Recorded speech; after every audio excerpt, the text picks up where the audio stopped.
कैसे हो मेरे दोस्तों। उम्मीद है कि आप सब ठीक होंगे और मैं भी ठीक हूँ। आज आपको लेकर चलती हूँ एक ऐसी रहस्यमयी जगह पर जिसको जानकर आप सब हैरान तो होंगे लेकिन खुश भी होंगे।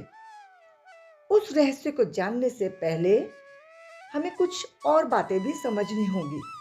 जैसे आप सभी कुंभ के बारे में जानते होंगे।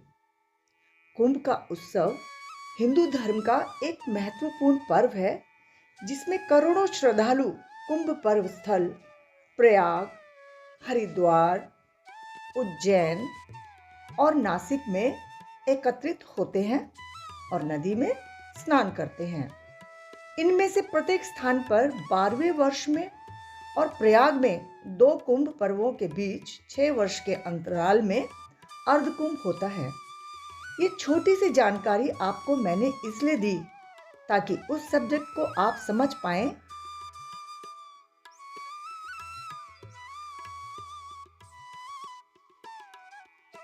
तो चलिए आपको लेकर चलती हूँ ऐसी जगह जो बाहर से एक बस्ती नजर आती है, लेकिन बस्ती खत्म होते ही जो नज़ारा मेरे सामने था उसे देखकर मैं हैरत में पड़ गई और मेरे मन में उठने वाले सवालों का जवाब मिल गया कि नागा सन्यासी विलुप्त होकर कहाँ-कहाँ जाते हैं और उनकी मृत्यु के पश्चात उनके पार्थिव शरीर का क्रियाक्रम कैसे होता होगा।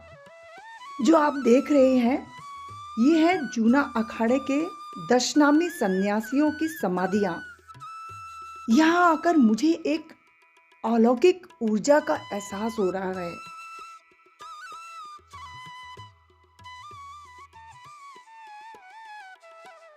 आप सभी ने टेलीविजन चैनल पर कुंभ के मेले को देखा होगा।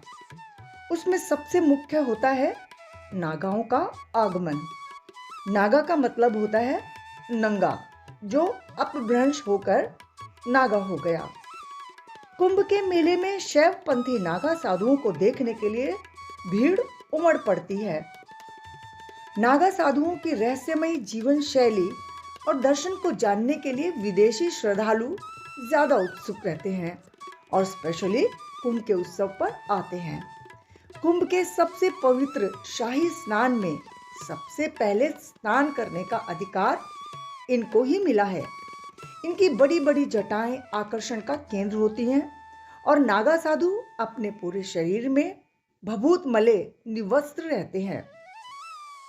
मस्तक पर आड़ा भभूत लगा 3 धारी तिलक लगाकर, धुनी रमाकर, नग्न रहकर और गुफाओं में तप करने वाले नागा साधुओं का उल्लेख पौराणिक ग्रंथों में भी मिलता है।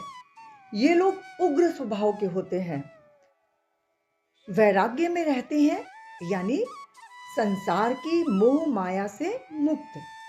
ये अपने जीवन काल में ही अपना श्राद्ध और पिंडदान कर लेते हैं। नागा साधु तप, ब्रह्मचर्य, वैराग्य, ध्यान, संन्यास और धर्म के अनुशासन का निष्ठा के साथ पालन करते हैं। इनका जीवन अखाड़ों, संत परंपराओं और समाज के लिए समर्पित होता है। आदि शंकराचार्य ने देश को बाहरी आक्रमणों से बचने के लिए सबसे बड़े संघ जूना अखाड़े के साधुओं का आह्वान किया, जो विशेष रूप से शस्त्र अस्त्र विद्या में पारंगत थे। आचार्य शंकराचार्य ने सन्यासियों के पहले से चली आ रही परंपरा को जब संगठित किया तो उसे नाम दिया दशनामी साधु संघ।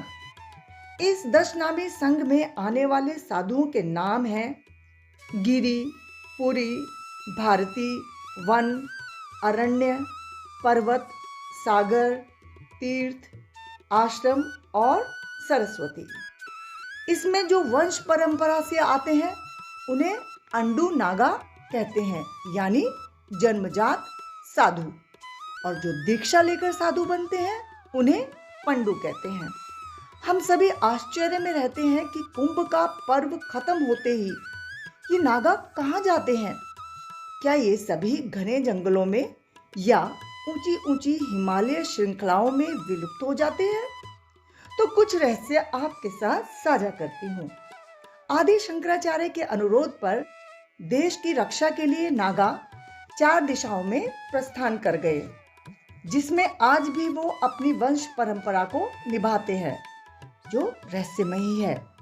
उसमें प्रवेश करने की इजाजत आम व्यक्ति को नहीं होती है। अपने वंश को चलाने के लिए यह गृहस्थ आश्रम में कुछ वर्ष रहते हैं और फिर संन्यास ले लेते हैं, जिससे उनकी वंश परंपरा चलती रहे। ये जो आप देख रहे हैं, ये हजारों साल पुरानी समाधियां हैं, जिनका रख रखाव इनके वंशज करते हैं। अखाड़ी का मतलब होता है हम लोगों में मनाए जाने वाला श्राद्ध। इन सन्यासियों का अखाड़ी सिर्फ एक ही दिन होता है, जो उनकी समाधि पर मनाया जाता है।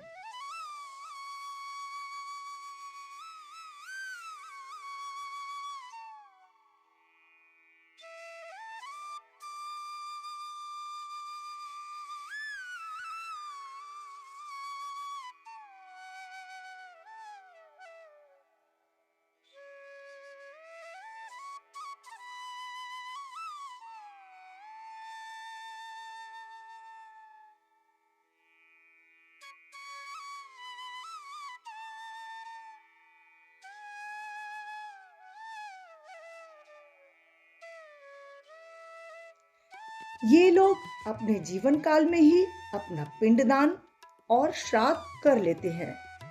ये जो आप देख रहे हैं, इसे डोली कहते हैं, जिसमें सन्यासियों के ब्रह्मलीन होने पर ध्यान की अवस्था में बैठे हुए ही इस स्थान तक लाया जाता है।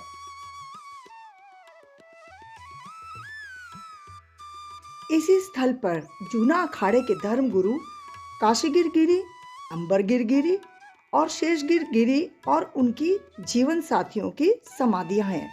इनके पहले के धर्म गुरुओं की समाधियां इनकी गुफा के आगे बनी है, जो पचमढ़ी मध्य प्रदेश के सतपुड़ा जंगलों के बीच में स्थित है और उस स्थान को नागद्वार कहा जाता है।